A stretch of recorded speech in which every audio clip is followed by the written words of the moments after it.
Bonjour, nous avons le plaisir d'accueillir ce matin Monsieur Roger Blumenthal. Roger Blumenthal est le co-directeur de Life Code et Life Dynamic International. Bonjour Monsieur Blumenthal. Bonjour. Votre domaine d'expertise est le développement des compétences et lorsqu'on parle de compétences, on parle souvent aussi de rentabilité. Comment est-ce que les compétences peuvent être utilisées pour la rentabilité d'une entreprise? Alors d'abord, je pense qu'il faut lier la compétence au flow d'une personne ou des collaborateurs. Je veux dire par là, si vous voulez, c'est que faut voir la compétence par rapport à une adéquation entre les objectifs ou la mission qu'on alloue à un collaborateur et ses compétences. Plus il y a une adéquation entre les enjeux, les objectifs d'un poste de travail et les compétences, les ressources de la personne, plus la personne est dans son flow, plus il sera dans le plaisir, plus il sera dans la performance durable. Certains font souvent une différence entre compétences et talent.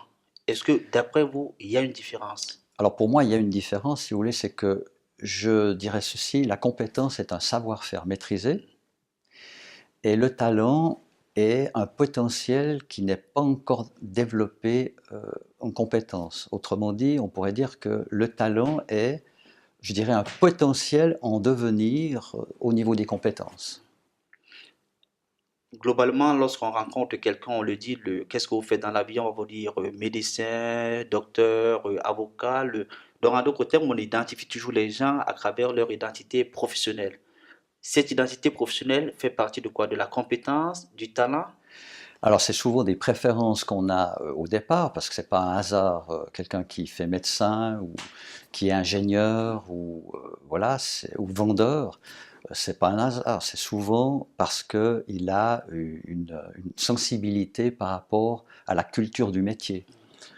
Néanmoins, je pense que derrière aussi, on y a une évolution de la personne. Et donc, une personne, aujourd'hui, je pense que c'est important de ne pas voir la personne qu'à travers son identité professionnelle, mais de dépasser son identité professionnelle, parce que si on veut parler d'une gestion des talents, par exemple, eh bien, c'est important de s'intéresser à la personne d'une manière beaucoup plus globale.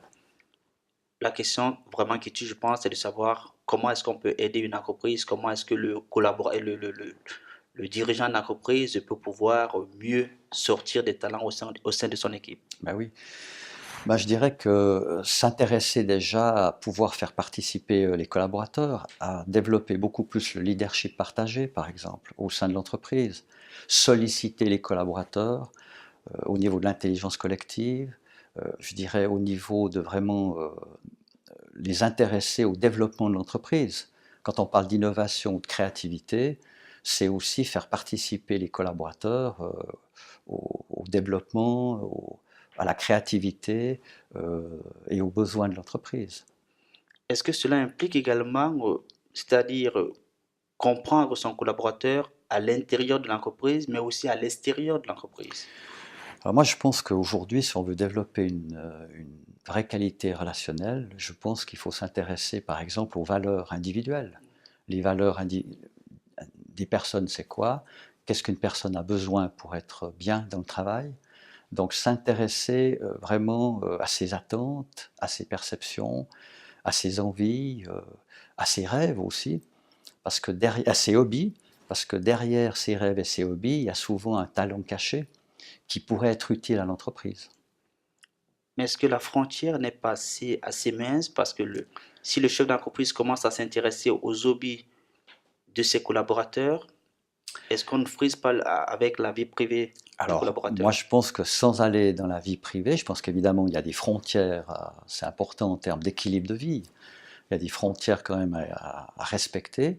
Néanmoins, je pense qu'on peut tout de même s'intéresser, je dirais, aux passions d'un collaborateur sans tomber, je dirais, dans la curiosité de sa vie privée. Voilà, donc je pense que s'intéresser aux passions, aux hobbies d'un collaborateur, c'est lui montrer de l'intérêt, une reconnaissance et aussi peut-être des talents ou des choses qu'il a envie de faire qu'il ne fait pas, qu'il n'exploite pas, qui pourraient être utiles pour l'entreprise. Merci, Monsieur Blumenthal. Merci à vous. Quant à vous, nous vous donnons rendez-vous très prochainement avec un nouvel invité. Au revoir.